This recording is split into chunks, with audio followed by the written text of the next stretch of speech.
स्वागत है आपका युवराज चैनल पे। मेरा नाम शेख इरफान। आज झड़पी के इलेक्शन जो चालू है, उम्मीदवार की बाइट लेने आए हैं मुलाकात। सर जी, आपका परिचय दीजिए। माझं नाव सदाशिव अप्पा हिराप्पा ढेले, राहणार बनवस, तालुका पालम, जिल्हा परभणी।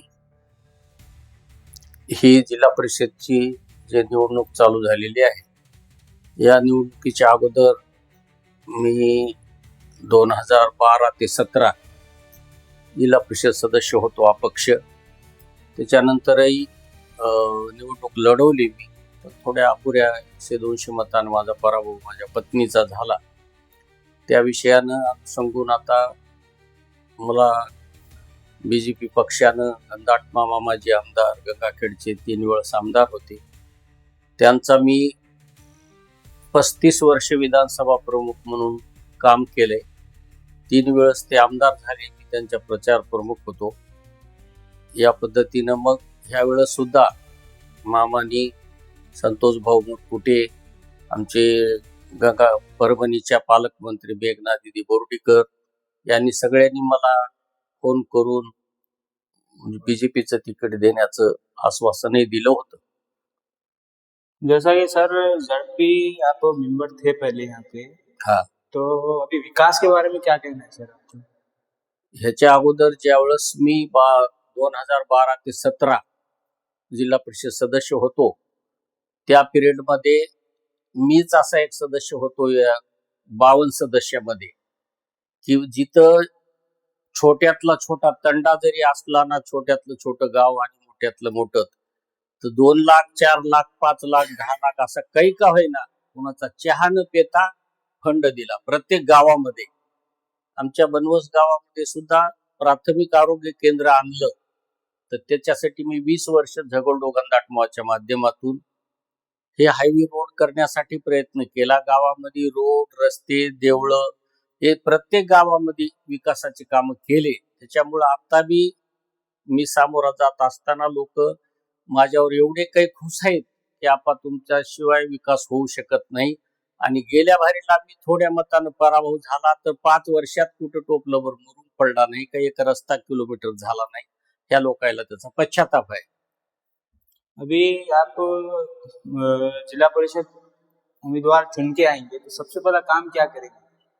पहिलं मी निवडून आल्याच्या नंतर ज्या गावामध्ये काही असे गाव आहेत की आता बनवस ते रामापूर रस्ता, तिथं 2 किलोमीटर रामापूर आहे इथून तांडा, पण ते रस्ता खराब झाला असल्यामुळे 14 किलोमीटर माळेगाव यावं लागते। हा रस्ता पहिलं मी करणार। हक्क्याची वाडी म्हणून आहे डोंगरगावपासून, त्या गावाला उजन्याकून यावं लागते, अहमदपूर तालुक्यातून इकडे यायचं असेल तर तो रस्ता मी करणार।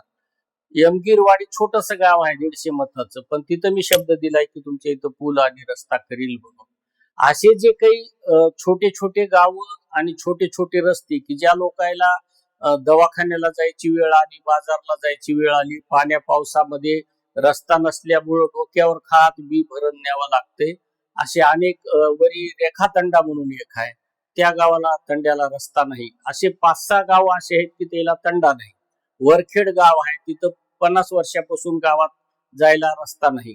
तर हे असे जे काही सर्कल मध्ये माझ्या छोटे अप्रोच रोड आहेत, ते माझ्या कक्षेत बसतात, मला ते फंड असतात। मी मोठे हायवे रस्त्याचं कोणाला शब्द देणार नाही, कारण ते माझ्या कक्षेत बसत नाही। पण माझ्या हाताने जे रस्ते होऊ शकतात, ते पहिलं रस्ते, आरोग्य, पाण्यासाठी, ह्या असे जीवनावश्यक जे काही वस्तू आहेत त्याच्यासाठी मी पूर्णपणे सर्कल मध्ये काम करण्याचा माझा प्रयत्न आहे। बनवस मध्ये जे प्राथमिक आरोग्य केंद्र आहे त्याला ग्रामीण रुग्णालय करण्याचा माझा मानस आहे। तसंच गावामध्ये येणारा जो पूल आहे, तर मोठा पाऊस पडलं तर एक दिवस गावातल्या लोकांना बाहेर जाता येईना, बाहेरलेला मध्ये येता येईना, तो कमानीचा पूल करण्याचा माझा मानस आहे। गावामध्ये सर्व सिमेंट रोड आणि हे अप्रोच रोड बनलेले, गावाला पोलीस स्टेशन असावं, अशा 4-5 महत्वाच्या योजना आणि प्रत्येक गावामध्ये असलेले छोटे छोटे रस्ते, आडी अडचणी लोकांच्या, हे करण्याचं माझं मानस आहे। सर, चैनल के माध्यम से क्या कहना चाहेंगे? चॅनलच्या माध्यमातून हेच सांगतो की बा जनतेनं ही बातमी ऐकल्याच्या नंतर जर आपल्याला विकासाची गरज असेल आणि निस्वार्थपणानं काम करणाऱ्या माणसाची आवश्यकता असेल तर त्यांनी मला सगळ्या सर्कल मधल्या लोकांनी सहकार्य करून निवडून आणावं. त्यांच्या उपकाराची परतफेड म्हणून मी विकासाच्या माध्यमातून फेडू शकतो आणि हे अनुभव लोकांना आलेला आहे. एवढंच मी सर्व मतदाराला बंधू भगिनींना विनंती करू शकतो.